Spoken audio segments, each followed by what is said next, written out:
ഈ നാളുകാർ നിങ്ങളുടെ വീട്ടിൽ ഉണ്ടോ എങ്കിൽ നിങ്ങൾക്ക് മഹാഭാഗ്യം കാത്തിരിക്കുന്നു.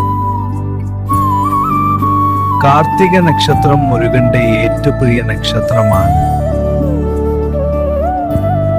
കാർത്തിക നക്ഷത്ര ജാതകർ വീട്ടിൽ സന്ധ്യദീപം തെളിയിച്ചാൽ മഹാഭാഗ്യം തെളിയും. രേവതി നക്ഷത്രം സമ്പൂർണതയെ അനുഗ്രഹം എന്ന നക്ഷത്രം. വീട് വാങ്ങൽ, സ്ഥല വാങ്ങൽ എന്നിവ ഈ നക്ഷത്ര ജാതകർക്ക് വളരെ ശുഭമായി നടക്കും.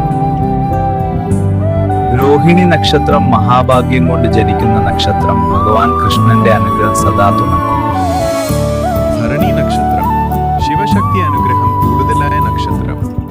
ദുഃഖസമയങ്ങളിൽ ദൈവസഹായം അപ്രതീക്ഷിതമായി ലഭിക്കും. അവന്റെ നക്ഷത്രം ചെറുപ്പത്തിൽ കഷ്ടപ്പാടുണ്ടാകാം, പക്ഷേ 30-ന് ശേഷം ഭാഗ്യം ശക്തമാകും. സ്വന്തമായി കഴിവ് തെളിയിച്ച് മുന്നേറുന്നവർ ഒരിക്കൽ ഉയർന്നാൽ പിന്നെ പിന്നോട്ടില്ല. ഉത്തരം നക്ഷത്രം ഉത്തരവാദിത്വമുള്ള പങ്കാളിയെ ലഭിക്കും. വിവാഹത്തിന് ശേഷം ഭാഗ്യം കൂടുതൽ തുറക്കും. ഹരേ കൃഷ്ണ. നന്ദി.